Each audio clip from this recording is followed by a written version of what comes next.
Let's start our mock test series. हमारा first question है, our first question is choose the most suitable option to replace the highlighted part. जो highlighted part है ना, उसको replace करने के लिए सुटेबल ऑप्शन चुनना है। तो हमारा क्वेश्चन क्या है, they reverted back to their original plan. वो क्या हुए, अपने ओरिजिनल प्लान पे वापस चले गए। तो अब यहाँ पे देखो, रिवर्टेड, रिवर्टेड का मतलब भी होता है गो बैक, और यहाँ पे बैक पहले से ही दिया हुआ है, तो ये सुपरफ्लुअस हो गया। ठीक है, अब क्या करना है, अब हमें ऑप्शन में खोजना है कि इसको रिप्लेस करने के लिए कौन सा ऑप्शन सही रहेगा। तो दे रिटर्न्ड बैक ये होगा नहीं, इसमें फिर से दोनों ऑप्शन है। Reverted to original plan, reverted to their original plan, went back to the original plan, ये नहीं होगा। Went back to original plan, ये भी नहीं होगा। अब देखो हमारे पास दो ऑप्शन है, तो इसमें बच्चे कंफ्यूज कर जाते हैं, रिवर्टेड टू ओरिजिनल प्लान या reverted to their original plan. तो यहाँ पर ना हमारा ऑप्शन नंबर सी करेक्ट हो जाएगा। क्यों होगा, क्योंकि रिवर्टेड टू के बाद एक पॉजिटिव एडजेक्टिव लगाना बहुत ज़रूरी है। ठीक है, तो हमारा ऑप्शन नंबर सी हो जाएगा करेक्ट। नेक्स्ट ले लेते हैं। नेक्स्ट क्वेश्चन है हमारा, select the most appropriate antonym. कौन सा क्या फाइंड करना है हमें, antonym, antonym of the word Discord. Discord का एंटोनिम फाइंड करना है। तो डिस्कॉर्ड का मतलब क्या होता है, डिस्कॉर्ड का मतलब होता है डिसअग्रीमेंट। डिस्कॉर्ड का मतलब क्या होता है, डिस्कॉर्ड का मतलब होता है डिसअग्रीमेंट, डिसअग्री करना किसी चीज से। ठीक है, तो इसका हो जाएगा कॉनकॉर्ड। कॉनकॉर्ड, कॉनकॉर्ड का मतलब क्या होता है, अग्रीमेंट। कॉनकॉर्ड का मतलब क्या होता है, अग्रीमेंट। इसके अलावा अप्रोर, अप्रोर का मतलब क्या होता है, अप्रोर का मतलब होता है लाउड नॉइज, डिस्टर्ब करना। अप्रोर का मतलब डिस्टर्ब करना, नॉइजी, कंफ्यूजन। नेक्स्ट है रैकेट। रैकेट का मतलब क्या होता है, loud unpleasant noise. On clatter, clatter का मतलब होता है लाउड रैटलिंग साउंड। तो ये सब जो है ना, इसका साइनो हो जाएगा। हमें यहाँ एंटो फाइंड करना था, तो वो हो जाएगा कॉनकॉर्ड। नेक्स्ट क्वेश्चन है हमारा, मोस्ट एप्रोप्रिएट एंटो। नेक्स्ट फिर से एंटो फाइंड करना है, किसका, रश। रश का मतलब क्या होता है, रश का मतलब होता है ट्रिक। रश का मतलब क्या होता है, ट्रिक। रश का मतलब होता है डिसेप्शन। रश का मतलब क्या होता है, डिसेप्शन, भ्रम, भ्रमित करना। ठीक है, तो अब देखो, साइनो होगा नहीं, सॉरी ट्रिकरी होगा नहीं, क्योंकि ट्रिकरी क्या है, साइनो है, सेम मीनिंग। अब डिसीट होगा नहीं, डिसीट का मतलब भी होता है धोखा देना। फ्रॉड का मतलब भी क्या होता है, धोखा देना। तो हमारा क्या हो जाएगा, हमारा हो जाएगा ऑप्शन नंबर बी कैंडर। कैंडर का मतलब क्या होता है, कैंडर का मतलब होता है ऑनेस्ट। कैंडर का मतलब होता है ऑनेस्ट।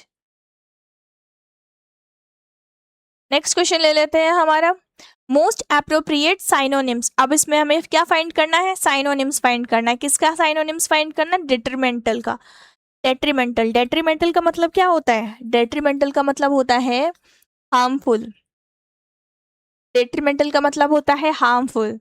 तो देखो साइनो फाइंड करना, तो यही हो जाएगा हमारा डैमेजिंग। क्योंकि बेनिफिशियल, बेनिफिशियल का मतलब होता है बेनिफिट देना। सूद का भी मतलब होता है काम करना, और सपोर्ट का मतलब भी होता है सपोर्ट करना, मदद करना। ठीक है, तो इसका साइनो क्या हो जाएगा, डैमेजिंग। नेक्स्ट है, choose the most suitable option to replace the highlighted part of the sentence. Highlighted part को रिप्लेस करने के लिए मोस्ट सुटेबल ऑप्शन फाइंड करना है। तो हमारा क्वेश्चन है, the man was charged for fraud. Man को किस चीज के लिए चार्ज किया गया, फ्रॉड के लिए चार्ज किया गया। तो अब देखो, जहां कहीं भी क्राइम से रिलेटेड वर्ड आता है ना, जहां कहीं भी क्राइम से रिलेटेड चीज आता है, तो वहां पे चार्ज के साथ हमेशा विथ लगता है। क्या लगता है, विथ लगता है। तो ऑप्शन नंबर ए हमारा सही हो जाएगा। नेक्स्ट है हमारा, convert the sentence provided below from its passive voice to active voice. ये सेंटेंस जो है, ये हमारा क्वेश्चन जो है, ये पैसिव वॉइस में दिया हुआ है। इसे हमें क्या करना है, एक्टिव वॉइस में कन्वर्ट करना है। तो हमारा क्वेश्चन है, the report will have been submitted by the analyst before the deadline. Submit, report को सबमिट करना है डेडलाइन से पहले।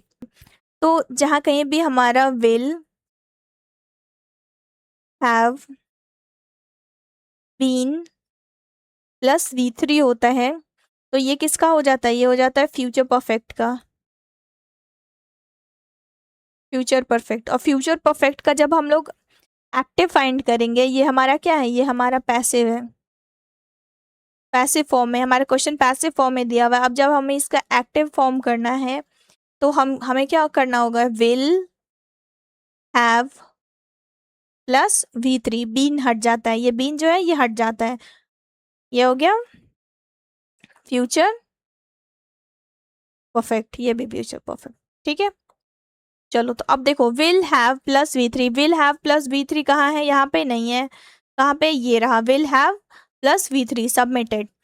अब एक चीज और, जब ऐसा भी क्वेश्चन होता है ना, तो ये बाय जहाँ पे भी लगा हुआ हो, तो बाय के बाद आने वाला जो भी वर्ड होता है ना, बाय के बाद आने वाला वर्ड, इसको सब्जेक्ट मान लिया जाता है, इसको सब्जेक्ट की तरह रखते हैं, द एनालिस्ट को सब्जेक्ट की तरह रखते हैं, तो हमारा सब्जेक्ट हो जाएगा the analyst will have been submitted, sorry, will have submitted the report before the deadline, ये हो गया इसका एक्टिव फॉर्म। नेक्स्ट क्वेश्चन ले लेते हैं, select the correct option, each of the reports verified before submission। अब देखो, अगर आपने मेरा प्रीवियस वीडियोस देखा होगा तो आप इस क्वेश्चन को देखते के साथ सॉल्व कर दोगे, क्योंकि ईच के साथ हमें पता है, ईच के साथ हमेशा क्या होता है, ईच के साथ हमेशा सिंगुलर वर्ब आता है, तो अब इसके साथ आ जाएगा हैज। जो भी एसएससी के स्टूडेंट्स हैं ना, जो भी एग्जाम दे रहे हैं, उनको पता है कि पैसेज से 5 मार्क्स आता है, अगर पैसेज में अगर आप 3 मिनट 4 मिनट अपना दे रहे हो तो वो 5 मार्क्स आपको ईजिली ला कर देगा, और किसी भी एग्जाम देने वाले को पता है कि 5 मार्क्स का वैल्यू क्या होता है किसी भी एग्जाम में। ठीक है, और आज मैं ना आपको बताऊंगी पैसेज सॉल्व करने का 2 अलग अलग तरीका। पहला तरीका तो ये होता है कि आप पहले पैसेज को पढ़ो, उसके बाद क्वेश्चन सॉल्व करो, लेकिन मैं बताती हूँ कि मैं किस तरीके से पैसेज को सॉल्व करती हूँ। तो मेरा तरीका ना थोड़ा अपोजिट है। मैं क्या करती हूँ ना, मैं सबसे पहले सारे क्वेश्चंस पे जाती हूँ। मैं सबसे पहले क्या करती हूँ, पहले क्वेश्चंस पढ़ती हूँ। तो क्वेश्चन पढ़ने के बाद जो पेज दिया जाता है ना एग्जामिनेशन हॉल में, उसमें इस क्वेश्चंस को शॉर्ट में लिख लेती हूँ। ठीक है, ताकि जब मैं पैसेज पढ़ूँ तो उस पॉइंट पर ध्यान दे सकूँ और मुझे पैसेज ना दोबारा ना पढ़ना पड़े। तो चलिए मैं अपने तरीके से पैसेज सॉल्व करके दिखाती हूँ। ठीक है, what was one major unintended drawback linked to COVID, या कोविड होगा, रजिस्ट्रेशन सिस्टम। हमारा क्वेश्चन क्या पूछ रहा है, हमारा क्वेश्चन पूछ रहा है what is the drawback linked to COVID registration system. तो हम ना यहाँ पे छोटा सा ऐसे लिख लेते हैं, ड्रॉबैक, ड्रॉबैक। अब आप इसको शॉर्ट में भी लिख सकते हो ताकि ज़्यादा टाइम ना जाए, ड्रॉबैक ऑफ रजिस्ट्रेशन सिस्टम। दूसरा क्वेश्चन पढ़ लेते हैं। दूसरा क्वेश्चन है हमारा, according to the passage why cities get a larger share of vaccine in early phase, cities get a larger share of vaccine. तो दूसरा हमारा क्या है, दूसरा होगा कि सिटीज को लार्जर वैक्सीन क्यों मिल रहा है। ठीक है, वाई। अब तीसरा क्वेश्चन हमारा पढ़ लेता है। तीसरा क्वेश्चन है, which step mentioned in the passage helped to address vaccine rumours and hesitancy. ठीक है, तो यहाँ पे लिख देंगे हम स्टेप टू एड्रेस वैक्सीन। देखो मैं शॉर्ट में लिख रही हूँ, रूमर। इससे क्या होता है ना, इससे टाइम भी सेव होता है। ठीक है, रूमर, ठीक है, address to vaccine rumour. Next question है, sorry, which option most accurately captures the central message. ये तो पढ़ने के बाद ही पता चलेगा। और लास्ट क्वेश्चन क्या है, राइटर्स एटीट्यूड। चलिए अब हम पैसेज पढ़ेंगे। चलिए पैसेज स्टार्ट करते हैं। तो इंडियाज कोविड-19 वैक्सीनेशन प्रोग्राम, इंडिया का जो कोविड-19 वैक्सीनेशन प्रोग्राम था, vast in ambition and reach. वो क्या था, एम्बिशन और रीच में, vast in ambition and reach, had to navigate a web of logical hurdles.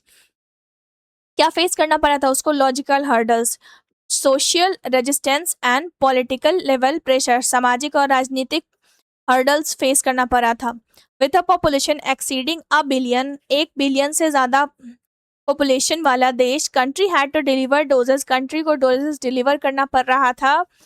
Shifting supplies, uneven infrastructures, हमारा इंफ्रास्ट्रक्चर कैसा था, uneven, and varying of public confidence, और public confidence जहां पर वेरी कर रहा था। अर्ली डिस्ट्रीब्यूशन पैटर्न, शुरुआती जो डिस्ट्रीब्यूशन पैटर्न थे, वे आर नोटेबली अनइवन, वो कैसे थे, अनइवन थे।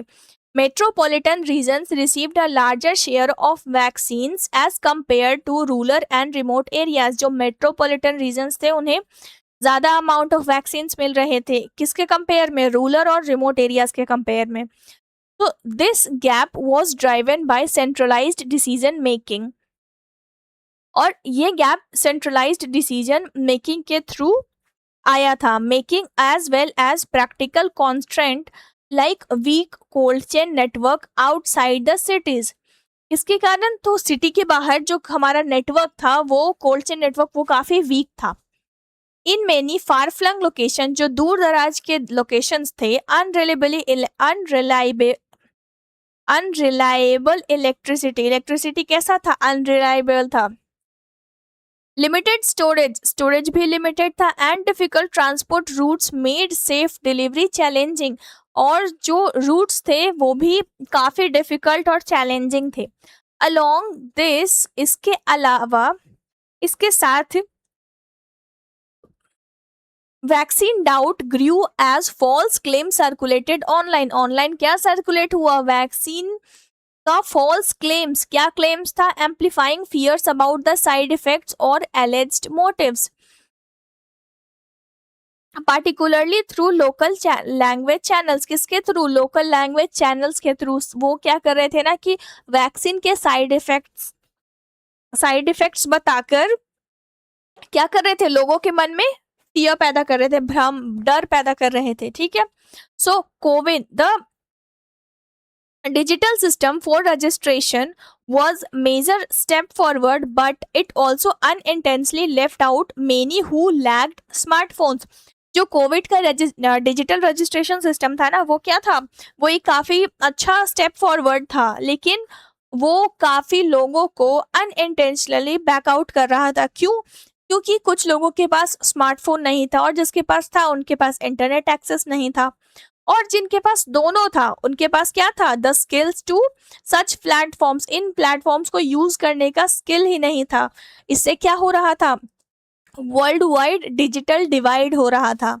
ओवर टाइम, समय के साथ, the approach was adjusted through greater state level of involvement. In time के साथ इस डिजिटल डिवाइड को एडजस्ट किया गया. क्यों? ग्रेटर स्टेट लेवल इन्वॉल्वमेंट, जो राजनीतिक वो थे ना, फिगर्स थे, जो रिलीजियस फिगर्स थे, उनको लाया गया. Trusted local and religious figures, उनको लाया गया, और उनसे and the use of mobile vaccination teams to reach undeserved populations. और मोबाइल वैक्सीनेशन टीम्स को भेजा गया जो अनडिजर्व्ड पॉपुलेशंस थी ना, उनके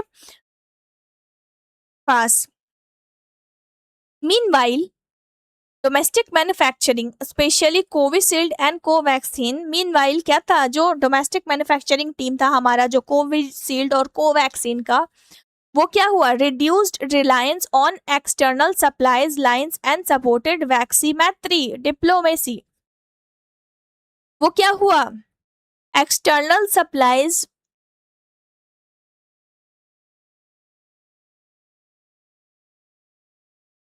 वो क्या किया?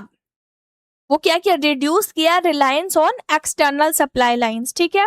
और in the end the companion revealed India's ability. In the end, ये जो कैंपेन था, ये क्या रिवील किया? इंडिया का एबिलिटी को रिवील किया to mobilize at scale while underlying the importance of trust building, infrastructure strength and inclusive planning in digitally unequal society. वो क्या किया? वो डिजिटली अनइक्वल सोसाइटी में ट्रस्ट बिल्ड करने का एबिलिटी रिवील किया. समझ में आ गया होगा कि हमारे सारे क्वेश्चंस तो इजीली सॉल्व हो जाएंगे. तो हमारा पहला क्वेश्चन क्या था? Drawback link to COVID registration system. तो क्या ड्रॉबैक था? जो रजिस्ट्रेशन सिस्टम था, कि जो रूरल एरियाज थे उनके पास क्या था? डिजिटल अवेयरनेस नहीं था. उनको क्या था? डिजिटल अवेयरनेस नहीं था. तो हमारा क्या हो जाएगा? It left out citizens with low digital awareness. दूसरा क्या है? Why did cities get a larger share of vaccine. Cities में लार्जर शेयर ऑफ वैक्सीन क्यों मिल रहे थे? क्योंकि जो रूरल एरियाज थे वहां पर वैक्सीन पहुंचाना काफी डिफिकल्ट हो रहा था। ठीक है, तो इसका क्या हो जाएगा? Centralised control and weak rural logistics tilted allocation towards cities. Question है which step mentioned in the passage helped address vaccine rumour and hesitancy. जो वैक्सीन का र्यूमर और हेजिटेंसी था उसको हटाने के लिए सरकार क्या किए थे? क्या किए थे? तो जो रिलीजियस फिगर और जो सोशल फिगर थे उनको लाया गया था। तो relying on community figures and mobile vaccination outreach. Next option है which is more accurately capture the central message. तो सेंट्रल मैसेज क्या था? ठीक है, तो हमारा क्या हो जाएगा? हमारा ऑप्शन नंबर डी सही हो जाएगा। ऑप्शन नंबर डी हो जाएगा। What best describe writers attitude towards Indian vaccination drive. Writer का एटीट्यूड क्या था इंडियन वैक्सीनेशन ड्राइव के थ्रू? ऑप्शन नंबर क्या हो जाएगा? बी सही हो जाएगा। डायरेक्ट स्पीच दिया हुआ है, अब आपको क्या करना है? इनडायरेक्ट में कन्वर्ट करना है, डायरेक्ट को इनडायरेक्ट में कन्वर्ट करना है। क्वेश्चन है हमारा सी सेड वे, जहाँ कहीं भी हैव आता है, जहाँ कहीं भी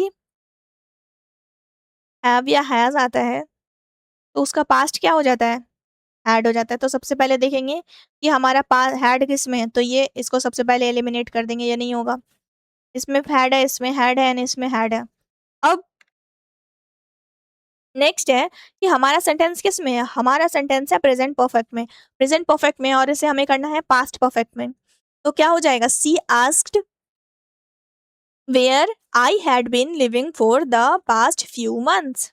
क्या हो जाएगा? Where I had been living, क्योंकि वो पूछ रही है ना, तो सेड तो होगा ही नहीं, इसमें सेड लिखा हुआ है, सेड होगा नहीं। Asked where had I been living, ये नहीं होगा, तो हमारा क्या हो जाएगा? ऑप्शन नंबर बी करेक्ट हो जाएगा। A sentence is provided in indirect speech. Sentence indirect में प्रोवाइड किया गया और हमें क्या करना है? हमें डायरेक्ट में कन्वर्ट करना है। तो क्वेश्चन है हमारा the manager said the employees were adapting to new system quickly. क्या हो जाएगा? इसका हो जाएगा option number A, the employees said the employees are adapting to new system quickly said the manager. Next है हमारा find the part of the sentence which correct which contains error. Error find करना है sentence में। The none of the applicants considered the policy fair is hardly shocking given that neither the supervisor nor the HR officer were informed in advance. यहाँ क्या आया है? neither nor, ठीक है, neither nor, और जहाँ पे भी neither nor होता है वहां पे क्या हो जाता है? वर की जगह पे was हो जाएगा, वर की जगह पे was हो जाएगा। तो हमारा ऑप्शन नंबर डी में एरर है। Who makes detailed maps showing terrain and features? तो इसको क्या बोलेंगे? टोपोग्राफर। क्या हो जाएगा? टोपोग्राफर। आर्चिविस्ट किसको बोलते हैं? आर्चिविस्ट बोलते हैं हु कीप्स रिकॉर्ड्स। फार्मासिस्ट बोलते हैं मेडिसिन एक्सपर्ट को। ठीक है, स्कल्पचर बोलते हैं, स्कल्पचर किसे बोलते हैं? स्टैचू मेकर को।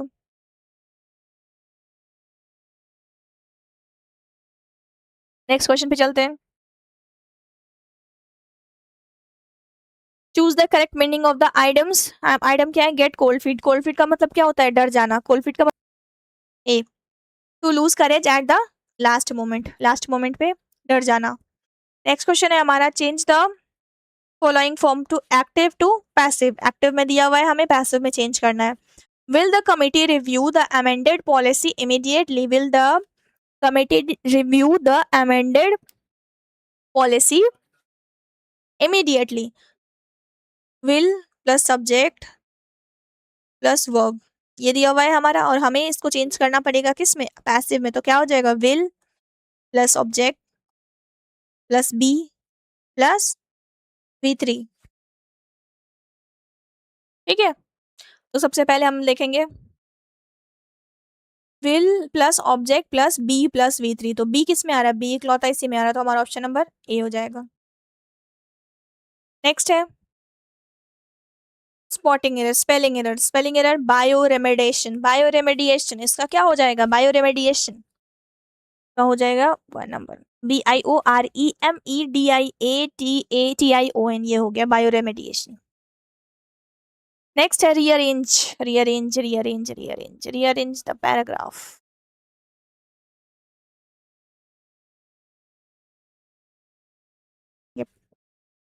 इट से तो कभी स्टार्ट होगा नहीं, इट बिगिंस दिया हुआ है, क्या चीज बिगिन है, क्या चीज बिगिन है वो तो पता ही नहीं चल रहा, तो वन से तो स्टार्ट होगा नहीं, तो हमारा ऑप्शन नंबर बी पहले ही एलिमिनेट हो जाता है। नेक्स्ट है दिस अप्रोच, कौन सा अप्रोच नहीं पता चल रहा ना हमें, तो ऑप्शन नंबर 4 भी एलिमिनेट हो जाएगा। अब या तो ए होगा या तो सी होगा। तो हमारा एक चीज तो क्लियर हो गया कि हमारा ऑप्शन नंबर 2 से स्टार्ट होगा। तो क्या है यहाँ पे, scientific inquiry plays a crucial role in developing reliable knowledge and improving human life. अब देखो यहाँ पे साइंटिफिक इंक्वायरी के बारे में बताया गया है, ठीक है, तो इसके जो नेक्स्ट लाइन होगा ना वो भी इसी से रिलेटेड होगा, ठीक है। अब देखो ये रिजल्ट्स बता रहा है, किस चीज का रिजल्ट्स पता नहीं, ये अप्रोच बता रहा है, किस चीज का अप्रोच पता नहीं, तो हमारा क्या होगा सेकंड वाला, ये होगा, it begins with identifying a clear question and collecting relevant information through observing observation और स्टडीज, ठीक है। तो क्या हो जाएगा हमारा ऑप्शन नंबर ए हो जाएगा करेक्ट। नेक्स्ट एक और रीअरेंज है, इसमें भी वैसे ही पहले हम लोग ऑप्शंस को एलिमिनेट करते हैं, इसका बनाने का सबसे इजी तरीका यही होता है कि हम ऑप्शन से बनाते हैं। तो most common model is peer to peer, ठीक है, ये तो होगा नहीं। A decentralised ledger system records, ये कुछ लग रहा है कि इससे स्टार्ट हो सकता है, तो हमारा 2 से स्टार्ट हो सकता है, तो या तो हमारा ऑप्शन नंबर ए होगा या फिर हमारा ऑप्शन नंबर डी होगा, ये तो होगा नहीं, इट वर्क से तो कभी कोई सेंटेंस स्टार्ट नहीं होता, और द मोस्ट कॉमन से भी स्टार्ट नहीं होगा, तो ये दोनों एलिमिनेट हो गया। अब देखते हैं, a decentralised ledger system records transactions across multiple nodes instead of storing them in a single place, ठीक है इंट्रोडक्शन मिल गया, इंट्रोड्यूस कर रहा है, पहला सेंटेंस क्या कर रहा है, इंट्रोड्यूस कर रहा है, तो दूसरा सेंटेंस क्या करेगा, हमेशा उसको एक्सप्लेन करेगा, क्या करेगा, हमेशा एक्सप्लेन करेगा, तो क्या हो जाएगा इसके बाद, पर हो जाएगा, क्या हो जाएगा, 4 हो जाएगा, तो हमारा 2 हो जाएगा, 2 के बाद 4 हो जाएगा, करेक्ट हो जाएगा। नेक्स्ट नेक्स्ट ले लेते हैं, हमारा the panel opted dash extending the deadline due to strict compliance rule, तो हमेशा अगेंस्ट होगा, क्या हो गया इसका, इसका हो जाएगा option number B, against the panel opted against extending the deadline due to strict compliance rule. Next है neither the captain nor the dash has ready to begin without the referee, तो जहाँ पे भी नाइदर नॉर होता है ना, वहाँ पे क्या होता है, जो वर्ब होता है वो नियरेस्ट सब्जेक्ट पे डिपेंड करता है, तो नियरेस्ट सब्जेक्ट क्या है, प्लेयर है, प्लेयर क्या है, प्लूरल है, हमारा वर्ब क्या हो जाएगा, प्लूरल हो जाएगा।